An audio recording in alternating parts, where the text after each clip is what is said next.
Joe, thank you for coming on. I appreciate it. You know, it's the other day I talked to Jay Moore. I was on Jay Moore's show. Okay, yeah. And we were talking about you. And Yeah. he said that you actually stood up for me. Oh, absolutely. To him and said, you know what, he's a good guy. And he wrote the foreword to my book, and I went through that whole damn story again. The 9 millionth time. How annoying must that Oh, be? my God, I'm so sick No, of it. I know. But listen, a good guy doesn't even begin to scrape the surface. I mean, you've been classy and just like treated me incredibly well. And it is, our lives are linked together forever. Right. That's great. I feel good about that. I know my parents they were annoyed. I mean, it had to be them.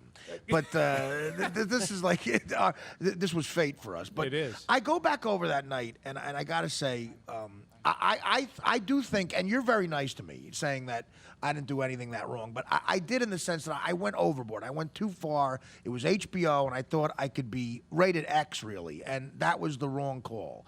But you know, but as I've said to you 1,000 times, it's HBO at 10 o'clock, It was a 11 late night o'clock, thing, whatever yeah. thing. And the next show is like G-String Divas or Cat House 9. real sex or Right, something. Yeah, Cornucopia 4. So you said bad words. You lit me up. I specifically went into the dressing room You before, did. and I Right. said, hey, when you come out there, light me up, have fun.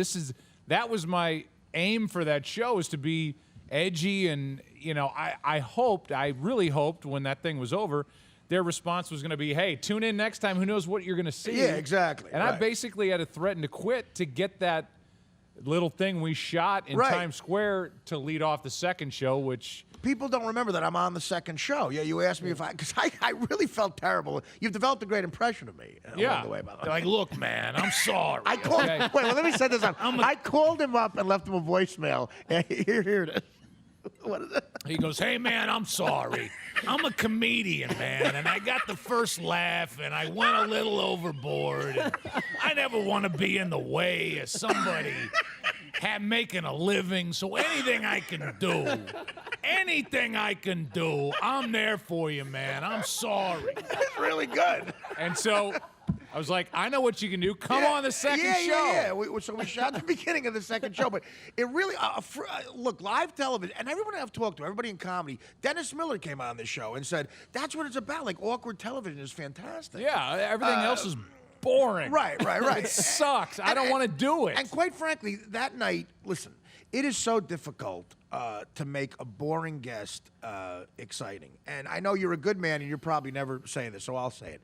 But Brett Favre, to me, left you hanging. I think Brett Favre, if he's not making a huge announcement, he's not Right. exactly Robin Williams. You No, know what I mean? agree.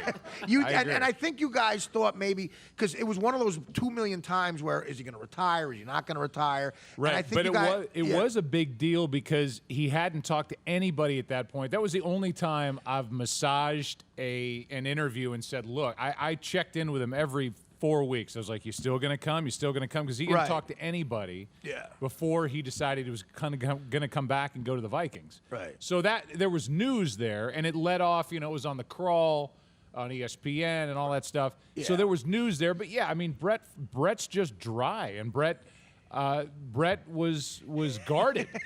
Let's He say didn't know what to guarded. say. Like, I mean, well, listen. I think I was in the green room as a sports fan, hoping that he was going to say, "Listen, I'm coming back for sure," or something like that. And Right. I think that's what people thought. And then you have Chad Ochocinco, which, besides changing his name to a number, Right. is just one of those. He's a boring celebrity. He's like Dennis He Rodman. doesn't is think he is, though.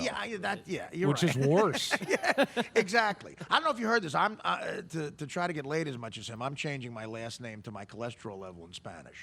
Which is It's Artie Cuatro dos Ocho. No, but you're at 428. That's impressive. He's got shrimp po' boys waiting for you, pork rolls. That might be my blood That'll sugar. be nice. No, but here's so you did as good a job as anybody could do with those two guys. And I'll even get one of my favorite moments in the history of Letterman. Cameron Diaz was on, and he had a similar problem you were going through. Cameron Diaz was on, and she told a story that was so boring. I mean, she's angelic looking, but Letterman just has such contempt in him. And the old Letterman used to skewer people like that. Right. And the CBS Letterman didn't really do that, but I think he had finally had it. And it's one of my favorite moments in the history of his 30 years. Cameron Diaz tells this story, and it bombs. And he lets it bomb. He doesn't throw her a life preserver. Doesn't help. Okay? That doesn't help at all. And there's like silence, there's awkwardness, and she's like kind of looking around like, what's going to happen? And he's not saying anything. And she doesn't know what to do. And she's almost blushing. And he looks at her after like 5 seconds and goes, so how do you like making them movies? And, you know, it's just sometimes you can be a victim of a dull guess. And athletes, when they're dull, forget it. But, you know. Well, you weren't dull. No. Well, Let's jump to the end of the show. Dull, you were not. No, and now, Paul Rudd, did you grow up with him? I knew him from the end of high school through college. Okay, because you see him like you knew each other. I knew him well. He dated my best friend's sister. All right. One of those things. So I knew him when he was at Kansas.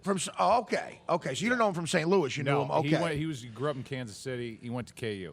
So he was there. Sudeikis, I didn't know. Sudeikis is a good Jason, guy. I didn't know at the time. He's become a huge star now. I didn't know who he was at the time. Right. But, and they were sitting there like somebody cut their tongues out. Listen, you're being a nice guy, but Whatever. I went too it's far. Fine. What? I don't care. Who cares? Joe, your family was there. The first joke I made had the word "sea sucker."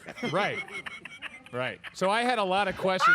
I told you, I made the joke to somebody. I said, I preemptively wash my kids' mouths out with soap just because of what they heard and what could potentially come out of their mouths someday. Well, I'm glad. My daughter at that time my youngest was 8. She's like, what was he talking about? God. Yeah, that was nice. No, but listen. I'm glad that you're nice about it. You say, and again, Ross Greenberg, really nice guy, and I'm such a fan of his work. And I feel bad because I probably. But the reaction was ridiculous. Yeah, ridiculous. They wanted you deported. They wanted you. It's well, like, sometimes come on. you know this better than anybody because you have a sense of humor. Sports people, I find, take themselves really seriously, man. It's so annoying, and that was the next show. It was 3 months later. I'm going into every venue, every stadium, and every time I'm walking in, some guy, Artie Lange! What a nightmare. Like, that's how I go into the game in Philly. Artie Lange! In Philly. In Philly. In New York. Yeah. In wherever. Well, no, because I was thinking of your schedule is insane anyway without that. So I was going in my head saying, because I had a crazy schedule with Stern and The Road, and I said, you're doing that show, preparing for it, because you probably had a whole writing staff and everything. No, you would think. Yeah. Oh, yeah. No, really. No. Yeah. You need a was budget. Me and a producer and Well, listen. some tape. God, being yelled at Artie Lange too when you're. Yeah, it's on. I'll have that for the rest of my life. It's why I shut down my Twitter. How many times can I read Artie Lange? Oh, that must be great. It's awesome. Yeah, well, they yell out your name too, but it classens up my life. You know what the worst thing is I found out is what my last name rhymes with. No, I know. Yeah. It That's is a tough so one. bad. I learned it in first grade. I got it in first grade, and now. Because not only the obvious one, but sucks. Oh, yeah, everything. yeah. It's like I can't get away from it. Yeah, that's a bad rhyming scheme. Right.